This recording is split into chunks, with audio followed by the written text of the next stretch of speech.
Assalamu alaikum. Welcome to my channel Asif Brain and today we will discuss chapter number 6 और उसका self assessment question number 5 that is very important. तो इस question में statement बड़ी होगी लेकिन इसका सोल्यूशन जो है ना वो बहुत शॉर्ट है, तो परेशान नहीं होना स्टेटमेंट को देखकर। तो सबसे पहले स्टेटमेंट को पढ़ते हैं कि स्टेटमेंट में क्या दिया हुआ है। एन इलेक्ट्रॉनिक कंपनी, एक इलेक्ट्रॉनिक कंपनी है, मैन्युफैक्चरर्स रजिस्टर तैयार करती है, ट्रांजिस्टर तैयार करती है एंड कंप्यूटर चिप्स। तो यहाँ पे हमारे पास ये तीन चीज़ें हैं। सबसे पहले कौन सी है? रजिस्टर्स, ठीक है, तो यहाँ पे मैं लिखूँगा रजिस्टर्स। दूसरे नंबर पे ट्रांजिस्टर्स,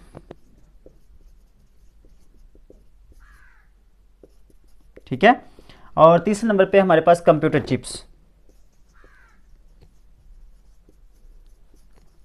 कंप्यूटर चिप्स, तो ये हमारे पास तीन चीज़ें हैं जो कि कंपनी जो ना वो तैयार करती है, ठीक है। तो इसमें आगे वो कहता है कि ईच रजिस्टर रिक्वायर, एक रजिस्टर है ना उसको बनाने के लिए हमें 3 यूनिट कॉपर की ज़रूरत है। देखिएगा मैं यहाँ पे लिखूँगा कॉपर। कॉपर हमें कितना चाहिए रजिस्टर तैयार करने के लिए? 3 यूनिट, ठीक है। और 2 यूनिट जो ना वो हमारे पास जिंक है, 2 यूनिट्स ऑफ जिंक। तो यहाँ पे मैं लिखूँगा जिंक, तो जिंक हमारे पास चाहिए 2 यूनिट। उसके बाद आगे वो कहता है कि and 1 unit of glass, glass का जो ना वो 1 यूनिट चाहिए। तो हमें यहाँ पे लिखेंगे ग्लास, उसके लिए हमें 1 यूनिट की ज़रूरत है, ठीक है। ले जी, उसके बाद वो कहता है कि ईच ट्रांजिस्टर, आगे वो कहता है ट्रांजिस्टर जो हमने तैयार करना है उसके लिए हमें कितना चाहिए? Each transistor requires 3 to 1 units of each material respectively. इस स्टेटमेंट को ध्यान से समझिएगा कि जो 3 यूनिट है ना ये किसके हैं? ये कॉपर के हैं। 2 यूनिट ये किसके हैं? 2 यूनिट जो ना ये जिंक के हैं एंड 1 यूनिट जो ना वो किसके हैं? वो ग्लास के हैं। मतलब कि 3 यूनिट कॉपर के, 2 यूनिट जिंक के एंड 1 यूनिट ग्लास का। अगेन दोबारा यही चीज़ है, पहले भी उसने यही कहा कि 3, 2 और 1, 3 यूनिट्स, 2 यूनिट्स और 1 यूनिट्स रिस्पेक्टिवली उनके दिए हुए हैं। तो ट्रांजिस्टर के लिए भी यही चीज़ें रिक्वायर हैं, यूनिट्स ऑफ ईच। अब उसके बाद आगे वो कहता है कि and each computer chip, computer chip बनाने के लिए हमें किस किस चीज़ की ज़रूरत है? कितनी कितनी? 2 यूनिट जो ना वो हमारे पास कॉपर है, 1 यूनिट वो हमारे पास जिंक है एंड 2 यूनिट्स जो है वो हमारे पास ग्लास है। तो 2 यूनिट्स वो हमारे पास क्या है? कॉपर है। 1 यूनिट जो ना वो हमारे पास 1 यूनिट हमारे पास जिंक है एंड 2 यूनिट जो ना वो हमारे पास ग्लास है। तो ये अपनी तरतीब याद रखनी है कि ये जो पहला नंबर होगा वो किसका होगा? कॉपर का। दूसरा नंबर जो होगा वो जिंक का। तीसरा नंबर जो होगा वो ग्लास का।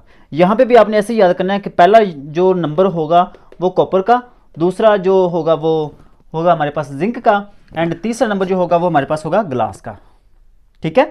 आगे वो कहता है कि how many of each item can be prepared, कि ये जो 3 आइटम्स हैं इनको हम कितना तैयार कर सकते हैं, इनके कितने यूनिट हम तैयार कर सकते हैं। कॉपर हमारे पास कितना है? 800 यूनिट। जिंक हमारे पास कितना है? वो है 400 यूनिट्स और ग्लास हमारे पास है वो है 500 यूनिट्स, ठीक है। तो इन इतने यूनिट्स दिए हुए हैं, इन यूनिट से हम कितने रजिस्टर तैयार कर सकते हैं, कितने ट्रांजिस्टर तैयार कर सकते हैं, कितने कंप्यूटर चिप्स तैयार कर सकते हैं, ये हमने देखना है, ठीक है। चलिए अब सिंपल सी बात है, आप लोगों ने क्या करना है, ये जो है ना इतना पोर्शन इसको आपने एक मैट्रिक्स की फॉर्म में लिखना है। 3 2 1, 3 2 1, फिर आगे 3 2 1, ठीक है, 2 1 2,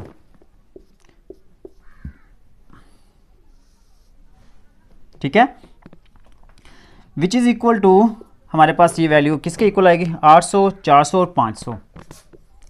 800, 400 और 500।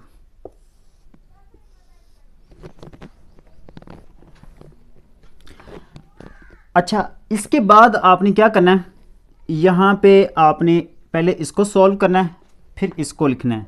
लिखना कैसे वो मैं आपको बताता हूँ। इसके साथ आपने लगाना है 3x, इसके साथ आपने लगाना है y और इसके साथ आपने लगाना है z इक्वल टू 800। ठीक है, तो यहाँ से आपने x की वैल्यू निकालनी है। किसकी निकालनी है? x की वैल्यू। कैसे निकालनी है? ये 3x यहीं पे रहेगा, बाकी ये जो दो वैल्यू हैं इसको राइट साइड पे ले आएंगे। 800 माइनस 2y माइनस z, ये दोनों वैल्यू उधर जाके माइनस हो जाएगी। x इक्वल टू ये जो 3 है इधर आके डिवाइड कर देंगे। 800 माइनस 2y माइनस z, सभी के नीचे हम ये 3 डिवाइड कर देंगे। ठीक है, आई होप कि यहाँ तक आप लोगों को कन्फ्यूजन नहीं होगी। अब यहाँ पे मैं ये रेज करने लगा हूँ।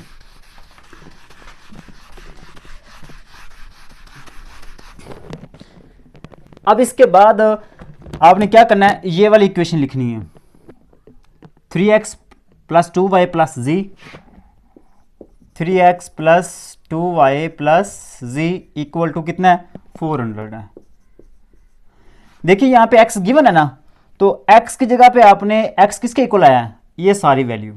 ठीक है, ये सारी वैल्यू किसकी आई है? ये x की आई है, तो x जगह पे ये सारी वैल्यू लिखेंगे हम। ठीक है, 3 इंटू x की जगह पे आ जाएगा 800 बटा 3 माइनस 2y बटा 3 माइनस z बटा 3 इक्वल टू हमारे सॉरी यहाँ पे 2y plus z equal to 400, 400 आ गया। x जगह पे हमने ये वैल्यू लिख लिया है 3, ये मैंने बाहर वैसे का वैसे लिखा है, ये 2y भी वैसे, z भी वैसे, 400 भी वैसे का वैसे। ठीक है, अब इसके बाद आपने क्या करना है, ये जो 3 है ये सबसे मल्टीप्लाई हो जाएगा, तो ये 3 सारे कैंसिल हो जाएंगे। बाकी हमारे पास रह जाएगा 800 minus 2y minus z plus 2y plus z equal to 400। ये 3 इससे कैंसिल हो जाएंगे। ठीक है, बाकी 800 2y और z और ये वैसे का वैसे। अब ये 2y प्लस का, ये माइनस का, ये z माइनस का प्लस का कैंसिल हो गया, बाकी रह गया हमारे पास 800 इक्वल टू 400। देखें ये हमारे पास ना तो कोई x की वैल्यू आई है, ना कोई y की, ना ही कोई z की, डायरेक्ट कांस्टेंट वैल्यू आई है। कांस्टेंट वैल्यू में यहाँ पे क्या लिखा हुआ है कि 800 इक्वल है 400 के, और ये आपके ज़हन में भी आ रहा होगा क्या ये इक्वल हो सकते हैं? ये कभी भी इक्वल नहीं हो सकते। तो यहाँ पे फिर आपने लिखना, अगर इस तरह की सिचुएशन आ जाए कि ना तो x की वैल्यू आए, ना y की आए, ना z की आए, कांस्टेंट आ जाए और वो भी इक्वल ना हो, तो फिर अब यहाँ पे क्या लिखेंगे? There is no solution, there is no solution set of these equations. ठीक है, आई होप कि आप लोगों को क्वेश्चन की समझ आ गई होगी। तो इसके अलावा चैप्टर नंबर 6 के बाकी क्वेश्चन भी अगर देखना चाहते हैं तो उसका लिंक डिस्क्रिप्शन में मौजूद है। ठीक है, आप वहाँ से बाकी क्वेश्चन भी देख सकते हैं, और मिलते हैं नेक्स्ट वीडियो में। तब तक के लिए अल्लाह निगहबान।